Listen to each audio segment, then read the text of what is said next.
طيب استكمالا لفيديو الريف المصري.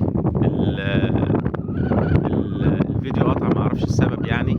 هو فاضل جزء بسيط هبقى انزل الفيديوهين مع بعض، يبقى ريف مصر واحد وريف مصر اتنين. بيجي يقول لك ايه؟ انت اشتريت خلاص من الريف المصري، خدت قطعه 200 فدان، دفعت 20%، بيديك عقد ابتدائي.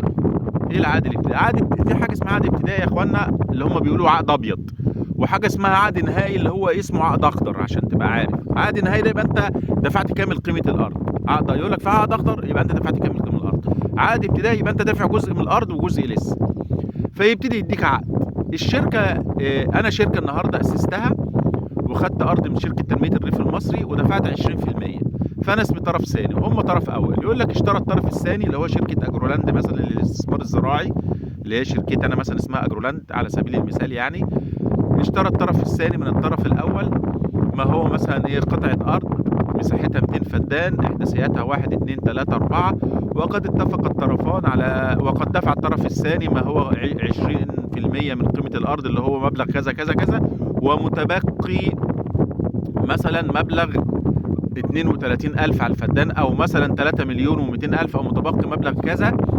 خلاص يتم دفعهم بعد فترة سماح 4 سنين على أقساط سنوية، على أن يتم القسط الأول في 1 مثلا كذا 4/2027 وقيمته كذا، والقسط الثاني 1/4/2028 وقيمته كذا، والقسط الثالث هكذا. فده بنسميه عقد أبيض.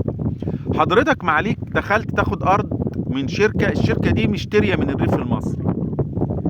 طيب الشركة دي اصلا ما تملكتش الارض ومعهاش عقد اخضر علشان تقدر تبيع لك. هتبيع لك ازاي وتشتري منها ازاي؟ حضرتك بيجي انا النهارده نفترض ان انا الشركه دي شركه اجرولاند للاستثمار الزراعي، اشتريت من الريف المصري واخد عقد ابيض. ابتدي مثلا انا افترض ان انا عندي في الشركه دي 200 حصه وانا باسسها عامل 200 حصه، واشتريت 200 فدان، يبقى كل فدان موازي الحصه. فانا وانت بتشتري مني 10 فدانين يبقى بيع لك 10 حصص في الشركه دي، وبكتب لك في العقد بامنك اللي انت اشتريت 10 حصص مني، وان الحصص دي انت بموجبها موازيه ل10 فدادين، وبعمل لك عقد تخصيص وان انت مخصص ليك ال10 فدادين اللي احداثياتهم 1 2 3 من حقك تزرعهم وتقلع فيهم كده هوت. يبقى بعمل لك تداخل في الشركه، وممكن تكتفي بان انا بعت لك حصص في الشركه، وممكن انت تطلب تقول لي لا دخلني في السجل التجاري، ادخلك في السجل التجاري مش مشكله ب10 حصص برضو، او على حسب عدد الافدنه بتاعتك وعدد الحصص. بس خلي بالك دخولك في السجل التجاري هيستتبع عليك برضو حاجات تانية. الشركه دي عليها ضرايب وعليها حاجات وكده هوت. مش بخوفك ولا حاجه، بس عاوزك وانت داخل في اي موضوع تبقى انت على بصيره، والشركه لازم يكون لها مدير مالي ويكون بيتعامل مع الضرايب ويكون كذا وكذا وكذا وكذا. طبعا ممكن تكون في السجل التجاري لكن مش انت المدير، مش انت المدير المسؤول، مش انت اللي بتدير، مش انت كذا. بس ممكن اكتفي بعد بيع الحصص، ممكن اكتفي ببيع الحصص واسجله في الشهر العقاري لو عاوز كمان. انا بس ببصرك وانت تختار الاختيار الامثل ليك. فانا النهارده اروح بايع لك حصص وبخصص لك الارض دي اللي هي مساحتها مثلا 10 فدان، اللي احداثيتها كذا كذا، وانت طبعا لازم تيجي وتجيب مهندس مساحه وتتاكد ان الاحداثيات دي مظبوطه ماشي، وبتستلم ارضك مظبوط، والمعاينه خير دليل، وتشوف ارضك وتعاينها قبل ما تستلم، وتشوف فيها صخور ما فيهاش صخور، فيها رمله زي ما قال ولا ما فيهاش رمله قد ايه، فيها عناصر ما فيهاش عناصر، ممكن تاخد وتعمل تحليل تربه، ممكن تعمل جسه، دي قصه ثانيه خالص ماشي. مش هي موضوع الحلقه بتاعتنا النهارده، انما انا الموضوع اللي انا بشرح لك موضوع القانونيات اللي تبع شركه الريف المصري. يبقى انت عشان تاخد ارض من الريف المصري لازم شركه، الارض دي بتطلع من الريف المصري باسم شركه. هل ممكن تطلع باسم افراد؟ ممكن بس لو جايه من طريق وضع اليد زي ما انا شرحت لك في الفيديو بتاع جهه الولايه.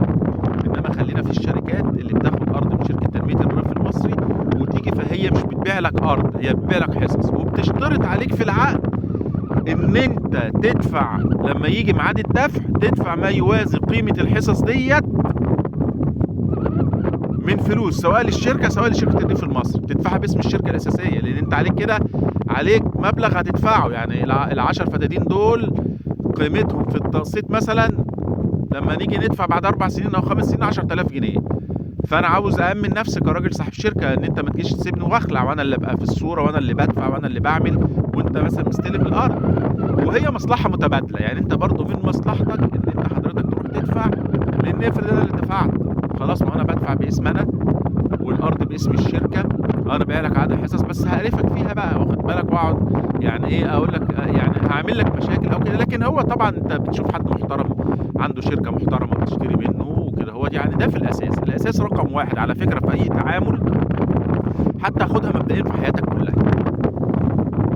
يعني في اي تعامل كمبدأ نصيحة من واحد باع واشترى وخسر وكسب، دور على الشخص اللي انت بتتعامل معاه رقم واحد، شخص محترم وبيحترم كلمته ولا لا. عارف لو انا مثلا يعني هضرب مثلا، لو انا راجل مش محترم مثلا وما بحترمش كلمتي، واديتك اوراق قانونيه ما تخرش الميه، وقبضت منك فلوس، ورحت واخد بعض ورحت مسافر بره بالفلوس دي، هتعمل ايه بالورق؟ اقول لك اضرب دماغك في الحيط.